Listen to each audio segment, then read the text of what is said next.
नमस्कार मेरे प्यारे विद्यार्थियों, आपका स्वागत है आपके YouTube channel AR light study पर।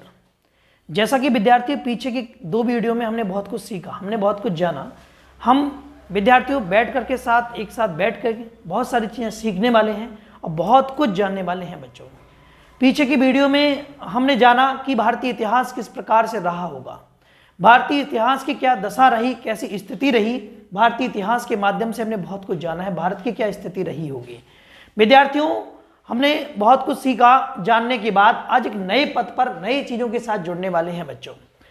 अच्छा, मैं आपको बताना चाहूँ कि जितनी भी जानकारी हम लोगों ने इकट्ठी करी है वो विभिन्न प्रकार की प्रतियोगी परीक्षाओं के लिए बहुत बेनिफिशियल रही हैं और धीरे धीरे इस वीडियो के माध्यम से, इस यूट्यूब के चैनल माध्यम से हम विभिन्न प्रकार की प्रतियोगी परीक्षाओं के लिए अन्य तरीके से हम यहाँ साथ में मिल करके बैठ के पढ़ के अन्य परीक्षाओं के लिए बहुत बेहतरीन कंटेंट के साथ परीक्षा को उत्तीर्ण करेंगे और अपने नंबर को बढ़ाएंगे। ये विद्यार्थियों हम ये मिलकर के आज लूसेंट की बुक का निचोड़ आपके सामने लेकर के आए हैं। पूरी लूसेंट की किताब आपको इसी वीडियो के माध्यम से, इसी चैनल के माध्यम से धीरे धीरे आपको पूरी किताब पढ़ने को मिलती रहेगी। जुड़े रहिएगा, चैनल को सब्सक्राइब करिएगा। अगर चीज़ें समझ में आती हैं तो जरूर जुड़े रहें, नहीं समझ में आती हैं तब भी समझने की कोशिश करें, क्योंकि कोई भी चीज़ बेकार नहीं होती विद्यार्थियों। जैसा कि हमने आपको बता रखा था, पीछे भी काफ़ी बताया है, आज फिर आपको नए टॉपिक के साथ आपके साथ जुड़े हैं। भारतीय इतिहास के बारे में सीखा, प्राचीन इतिहास के बारे में सीखा। आज हम उस प्राचीन इतिहास में ब्राह्मण, आर्यनक और उपनिषद के बारे में सीखेंगे बच्चों। ये ब्राह्मण कहाँ से आए, उपनिषद क्यों बनाए गए, आर्यनक की क्या आवश्यकता पड़ी, ये सब क्या है, इनके बारे में हम डिटेल से सीखने वाले हैं विद्यार्थियों। जरूर चीज़ों को ज़रूरत के हिसाब से हम पूरा करेंगे, लेकिन स्मार्ट तरीके से पढ़ाई को लगातार बनाए रखेंगे बच्चों। पढ़ाई यूं ही नहीं हो पाती है, पढ़ाई यूं ही नहीं हो पाती है और पढ़ाई यूं ही नहीं हो पाती है, क्योंकि मैंने ये वर्ड 3 बार 4 बार इसलिए बोले हैं क्योंकि इसके लिए भी बहुत मेहनत की आवश्यकता होती है। हर शब्द की एक पहचान होती है, हर शब्द का एक आधार होता है और प्रत्येक शब्द बहुत ज़्यादा महत्वपूर्ण होता है, काम आने वाली चीज़ें होती हैं। प्रत्येक शब्द को बड़ी बारीकी समझने की कोशिश करें बच्चों। हमने अपनी पढ़ाई को विभिन्न प्रकार की तरीकों, कठिनाइयों, परेशानियों को सामना करते हुए यहाँ तक सीखा, पढ़ा, जाना होगा, लेकिन अब हम नए तरीके से नई चीज़ों के साथ जुड़े हैं और उसको अपनी पढ़ाई को धीरे धीरे आगे बढ़ाएंगे। जितनी भी समस्याएं रही होंगी, मैं जानता हूं बच्चों, जैसा आप पढ़ रहे होंगे, जैसी समस्याओं का सामना कर रहे होंगे, उम्मीद करते धीरे धीरे वो चीज़ें बेहतर होती चली जा रही होंगी। जो चीज़ एक बार आपकी कन्फर्म क्लियर जो चीज़ हो जाती है, एक बार एकदम बिल्कुल कंठस्थ हो जाती है विद्यार्थी, उसके लिए भी समस्याएँ खत्म हो जाती हैं। इसी प्रकार से ज़्यादा बात ना करते हुए अपने टॉपिक को आगे बढ़ाते हैं और हम बताते हैं कि ब्राह्मण, आर्यनक और उपनिषद क्या है। हमने वेदों के बारे में बहुत कुछ जाना था पिछले वीडियो में, आज से 3 वीडियो हम इसमें डाल चुके हैं। विद्यार्थियों जाकर के चैनल को देखें और इसको सब्सक्राइब जरूर करें विद्यार्थियों। जितना कि पीछे की वीडियो में हम डाला था, बताया था, उसको समझने की कोशिश करें। उसके बाद एक वीडियो देखें, पिछली वीडियो देखने के बाद ही अगली वीडियो समझ में आएगी। ये आपका अगला टॉपिक है और बारी बारी से टॉपिक इस बुक से हम करवा रहे हैं। इस टॉपिक को पीछे के टॉपिक से मिलान करिएगा और समझने की कोशिश करिए, एक एक टॉपिक आपको समझ में आएगा बच्चों। देखिए, हम बात करते हैं ब्राह्मण, आर्यनक और उपनिषद की। ब्राह्मण ये ग्रंथ, या मैं कहूं ब्राह्मण ये क्या है, आर्यनक क्या है और उपनिषद क्या है, धीरे धीरे से बारी बारी से जानकारी हासिल करते हुए तरीके के साथ आगे बढ़ रहे हैं बच्चों। देखिए जरा, सबसे पहले बात करें हम, इनसे उत्तर वैदिक कालीन समाज एवं संस्कृति की जानकारी होती है। किससे?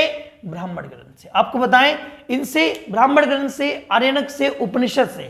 वैसे आप सभी को पता है उपनिषदों की संख्या 108 है। अभी आगे पढ़ने को मिलेगा, बेहतरीन चीजें लेकर के आपके सामने आए हैं। एक एक वीडियो, एक एक पॉइंट आप नोट करिएगा। उम्मीद है आपने कॉपी पेन सामने रख ली होगी और उस पर नोट करना शुरू कर दिया होगा बच्चों। देखिए जरा, आपको बताएं कि इनसे उत्तर वैदिक कालीन समाज एवं संस्कृति की जानकारी प्राप्त हुई होगी।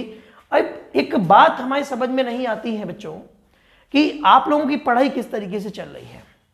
आप बिल्कुल तरीके के साथ चीजों को साथ लगे रहिए, आप मोटिवेटेड बने रहेंगे। अच्छा, अपने वीडियो में फिर से वापस लौट के आते हैं, अपनी चीजों पर लौट के आते हैं। मैं आपको बताना चाहता हूं कि इनसे उत्तर वैदिक कालीन समाज एवं संस्कृति की जानकारी होती होगी। उत्तर वैदिक कालीन संस्कृति की जानकारी और समाज की जानकारी आपसे बताएं कि किस प्रकार का समाज रहा होगा, कैसे जीवन यापन करते होंगे, किस तरीके से विवाह संबंधी योजनाओं को बनाया होगा, किस तरीके से जीवन संबंधी चीजों को चलाया होगा, क्या उस समय कोई ऐसी व्यवस्था थी इसके माध्यम से विधवा विवाह होता था, क्या कोई ऐसी व्यवस्था थी जिसके माध्यम से हम किसी भी प्रकार की किसी भी दशा को अपने पर्यावरण अपने आवरण में ढाल करके अपने जीवन को सुचारू रूप से चला रहे होंगे। बच्चों, इतनी सारी जानकारियां आपको संस्कृति और समाजकालीन इस सारी वैदिक सभ्यता से आपको प्राप्त होंगी। और हम बताएं, ब्राह्मण जो ग्रंथ हैं वो वैदिक संहिताओं की व्याख्या करने के लिए गद्य में लिखे गए हैं। बेटा, किसमें लिखे गए? गद्य में। आपसे क्वेश्चन बनेगा पेपर में, एग्जाम में क्वेश्चन बनेगा कि ब्राह्मण ग्रंथ जो हैं वैदिक संहिताओं की व्याख्या करने के लिए किस स्थिति में या कहां लिखे गए हैं, गद्य में या पद में या किसी और तरीके से। तो आप बताएंगे कि इसके लिखने का तरीका जो था वो गद्य में लिखे गए बच्चों। अच्छा, यहां एक वर्ड आता है संहिताओं का। संहिता का मतलब होता है संग्रह करना। संग्रह क्या करना होता है? संग्रह। अर्थात मैं आपसे कहूं कि संहिता का मतलब होता है नियमबद्ध कायदे के साथ, बिल्कुल क्रिया विधि के साथ किसी भी चीज को, किसी ज्ञान को इकट्ठा करके हम उसका संग्रह करते हैं, उसकी जानकारियों को लेकर के किसी ग्रंथ में या किसी जगह इकट्ठा करके रख दें, लिख दें या उसको बनाए रखें, ऐसी प्रक्रियाओं को संहिता कहते हैं। बच्चों की व्याख्या करने के लिए गद्य में लिखे गए थे। आपको बताएं, प्रत्येक संहिता, संहिता मतलब संग्रह करना, इकट्ठा करना, जोड़ना, नियमबद्ध तरीके के साथ। समझ में आया होगा।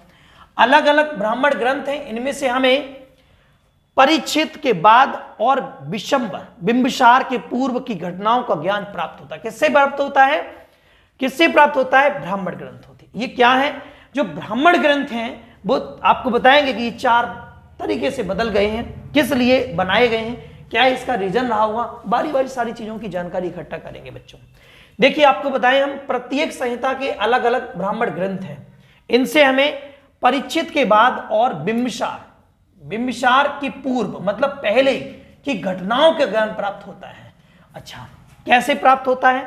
इनमें लिखा गया होगा, इनमें वर्णित होगा, इनमें बताया गया होगा इनके जीवन शैली कैसी रही होगी। बिंबिसार और परिच्छेद से पहले की कहानी इसमें बताई गई हो। आगे बताएं बेटा, जो ऐत्रेय हैं, ये ऐत्रेय क्या है? मैं इसके चारों के बारे में बता दूं।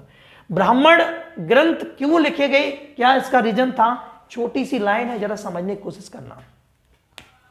जब ग्रंथों का संकलन किया जा रहा था, जब ग्रंथों को लिखा गया था, लिखने के बाद इनको दोबारा फिर से सरलतम रूप में फिर से प्रकाशित किया गया, संकलित किया गया, इसको ब्राह्मण ग्रंथ के नाम दिया गया। बच्चों, आपको बताएं कि 4 प्रकार के वेद हैं। इन चारों वेदों को अपने अपने अलग अलग दूसरी भाषा में इसको सरलतम रूप में लिखने की प्रक्रिया रही होगी।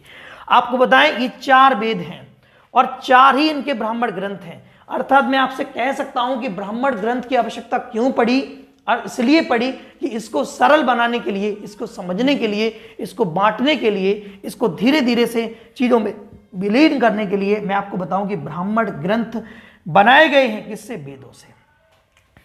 4 वेद हैं, ऋग्वेद, सामवेद, यजुर्वेद, अथर्ववेद।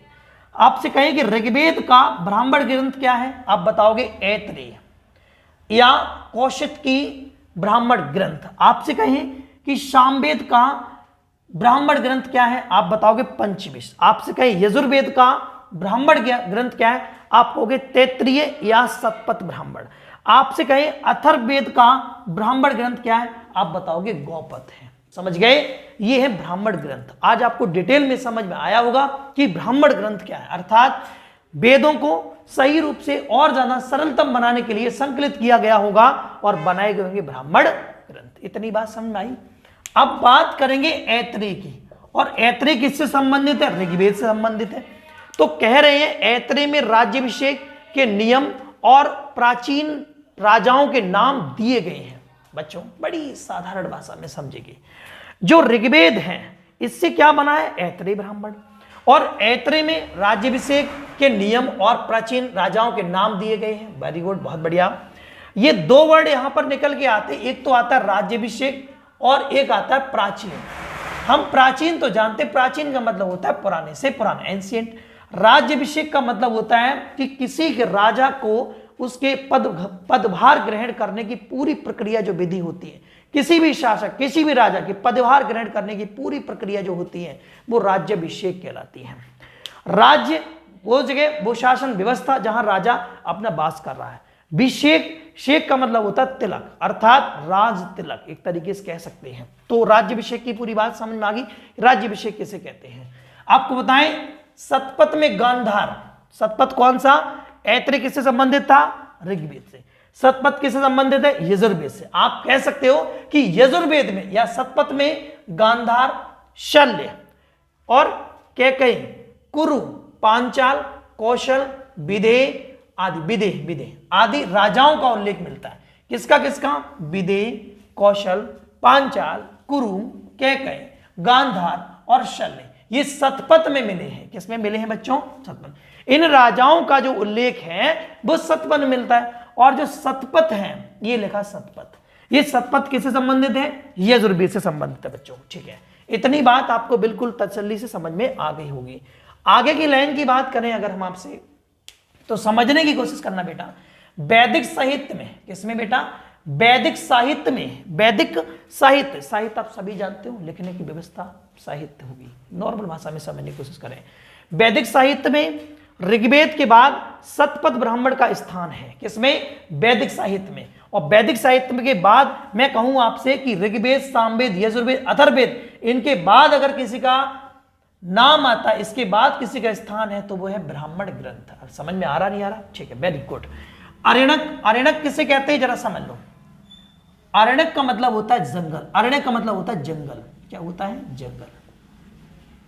अर्थात मैं ये आपसे कहूं, ऐसे ग्रंथ, ऐसी लिपि, ऐसी संस्कृति जो कि वर्णित की गई होगी कहां पर, जंगल में बैठ के। समझ में आया नहीं आया, ठीक है। तो मैं कह सकता हूं कि जंगल में लिखे गए होंगे ऐसे वेद, ऐसे ग्रंथ जिनको अरण्यक कहा गया होगा। चलो आगे चलते, बात को आगे बढ़ाते हैं। अरण्यक में यज्ञ से जुड़े कर्म कांडों का दर्शन है मेरे बच्चों। अरण्यक में जो दिया गया है यहां तो कहीं नहीं मिलेगा आपको। मैंने आपको बताया है कि अरण्यक क्या है, जंगल में लिखे गए ग्रंथ। एक तरीके से नॉर्मल मोटी मोटी भाषा में समझ लीजिएगा बच्चों। अरण्यक का मतलब जंगल संबंधित होगा, एक तरीके से लिखे गए होंगे, उनमें लिखा गया होगा, उनमें बताया है कि जो यज्ञ करने के कर्म कांड है, किस तरीके से किनको कैसे कैसे यज्ञ करना है, वो सब कुछ किसके बारे में, किसमें दिया गया है, अरण्यक में। अब आप कहोगे सर आपने और भी कुछ बताया था। हाँ, हमने बताया था कि सामवेद में संगीत और यजुर्वेद में आपको इसी प्रकार से किसके बारे में बताया गया, कुछ यज्ञों की जानकारी के बारे में बताया गया होगा। चलो आगे बढ़ते हैं, उपनिषदों की बात करते हैं।